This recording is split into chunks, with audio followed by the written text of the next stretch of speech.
Hi everybody, this is the Football Hut, the amazing, spectacular, terrific, the great one, the People's Champion, your host, and this is another episode of the Nervous Hospital known as WFAN.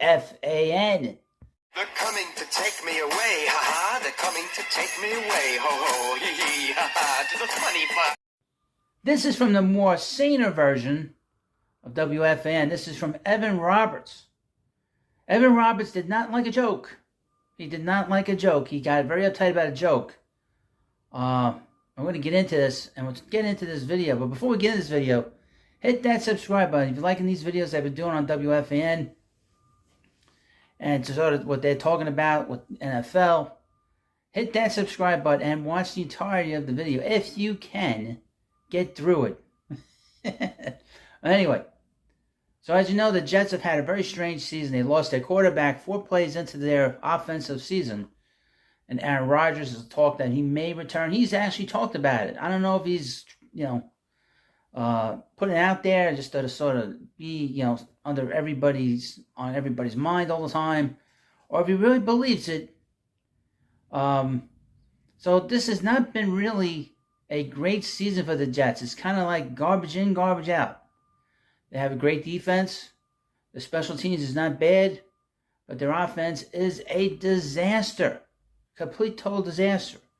Now the Jets came into this season as Super Bowl contenders. It's not a joke.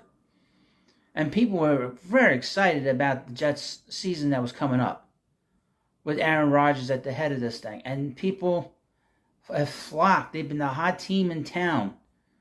This summer, when everybody was talking about teams, they were talking about the Jets a lot. I mean, the Jets fans are excited. NFL fans around town have been very excited for the Jets. So this sort of situation with the Jets was not... So what happened to Aaron Rodgers was very unfortunate and very upsetting and very disappointing to a lot of people, including myself. I wanted to see how he was going to do here. But obviously, he ruptured his Achilles tendon and he's been out. Well, the NFL great Peyton Manning cracked a joke on the Country Music Awards, and this did not go over well with Evan Roberts, hosted the afternoon show at Tiki Barber. Some Odyssey and I'll have something about the Mannings at the second part of this video, which I think you'll find interesting. Headline: Evan rips fraud Peyton Manning for cracking jokes at Jets' expense. Peyton Manning cracked a joke at the Jets' expense with Luke Bryant at the CMAs on Wednesday, and Evan ripped the former star quarterback for it. Quote, last night was in such bad taste and was so disgusting, especially coming from the fraud that it came from. Evan said, the difference between, this is the joke, the difference between the Taylor Swift and the New York Jets? Taylor can sell out a stadium. First of all, this is what Evan says, first of all, who cares? Second of all, we sell out the stadiums. The Jets are a pathetic franchise. I understand that. There are a lot of pathetic things about a franchise that you can make fun of. Evans said the Jets should be the ones cracking jokes at Manning, who lost to the Jets the last time he played a playoff game in New York, and who talked highly of one of the most disastrous head coaching hires in franchise history. This franchise, quote, this franchise is so dumb. They took the advice of hiring Adam Gase as their head coach. Remember Adam Gase? The guy was hired, and during the press conference, he's like this. He's like staring off. Really, it's insane. Right? As he said, he was like staring off into space, and he looked like that the whole time they had him. You knew he was a disaster when he got hired. Evans said, "That's what I'm saying." Evans said, "That's a funny one. I don't want to hear the name Jets coming from Peyton Manning's mouth. The pathetic Jets beat you twice in the postseason. Number 2, you ducked New York, big tough guy. I don't want to hear from you, and you gave us Adam Gase. You punished us." Now here's part 2 of this video, which I think is very interesting. I think we're starting to see people are getting tired of the Mannings. And that includes Eli Manning, the Giants great, 2-time Super Bowl MVP, and another guy that's a future Hall of Famer. It's from Awful Announcing. Headline, Manning cast audience numbers seem to have plateaued. There isn't anywhere you can go on TV, folks, where you don't see a Manning endorsing something. Eli Manning, Archie Manning, Peyton Manning. They got this kid, I guess it's the nephew of the Mannings. That's a quarterback. They're just sick of him already. We could see a Manning cast audience dip below 1 million viewers soon. Then what? Says Awful Announcing.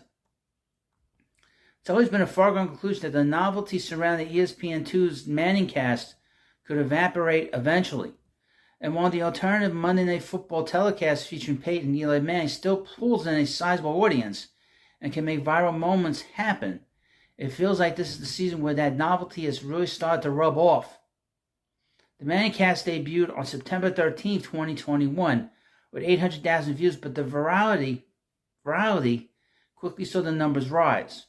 Audience peaked on November 1st, 2021, when 1.96 million viewers watched Peyton and Eli break down the game between the New York Giants and Kansas City Chiefs. Those numbers have fluctuated in the years since. The 2022 NFL season saw the broadcast pulling anywhere from 1.68 million to 1.17 million, with audiences trending downward as the season went on. That's not good. It's like any TV show. The 2023 season started strong enough, with the Manning cast pulling in 1.52 million viewers for the Monday Night Football season opener. That's with the Jets. That was the Jets opener. So Manning was belittling the Peyton Manning, belittling the Jets and the Jets fans. They pulled in 1.52 million opening night. However, we're barely halfway through the season, and the alternate telecast now struggling to stay in the seven figures. For the most recent three Manning casts, the total audience has been flirting with the possibility of dipping below 1 million, wrote PFT's Michael Florio on Wednesday. On Monday night, 1.28 million chose the alternate telecast, featuring a visit from Arnold Schwarzenegger and his donkey. Get to the chopper, get to the donkey. The Week 7 game, 49ers Vikings, had 1.068 million for Week 5. And for the Packers Raiders, the Manningcast attracted 1.036. Florio also focused on how Manningcast percentage of the total Monday Night Football audience has fallen this season, though that seems to correlate with the fact that ABC is simulcasting Monday Night Football this season, which is invariably going to drop the percentage of viewership on both ESPN and ESPN2.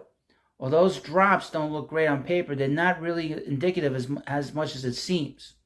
That aside, we could see the Manningcast slide into six-digit numbers relatively soon. And if that happens, what does it mean? Does it signal something larger about the novelty of the broadcast, or is it just a case of a telecast settling into its long-term audience? Or does it mean nothing because next season they'll start with 1.6 million viewers and we'll do this whole thing all over again? The Manningcast was never about monster ratings. It's more about cultural relevance. So even if the ratings end up plateauing around the 1 million mark, it'll really come down to whether or not the Mannings can maintain some sense of relevance with social media that'll decide viability. If that means more former politicians feeding donkeys and discussions about butt cheeks, then so be it. Let me tell you something. Again, the novelty of the Mannings is, I don't know if it's reached the end. But like I said, you cannot watch a commercial and you don't see these two goobers hawking some product, pork sausages or whatever the hell they're all this nonsense. So, that's the one thing. You don't know when people are going to get sick and tired of seeing Eli Manning or Peyton Manning. I didn't realize that Eli was such a joker, because he was such a stiff as a player in terms of when they talked to him. I didn't realize Peyton was like this either. I would say this again about the Jets. Why go after the Jets fans? Jets fans always go out to see their team. There's never been an issue where the Jets don't draw. They always draw, just like the Giants always draw. So I don't understand this thing about, man, he's just trying to be hip and funny. Their teams you go after. The Jets and their team, the Jets fans, you don't do that. But again, you'll have to wonder if we're seeing the end or the beginning of the end of the Manningcast. We'll keep an eye on this, but let me know what you think about this video. And this is another half an episode of Craziest Place on Earth, WFAN. They're coming to take me away, ha ha. They're coming to take me away, ho ho, hee hee, ha ha, to the funny farm.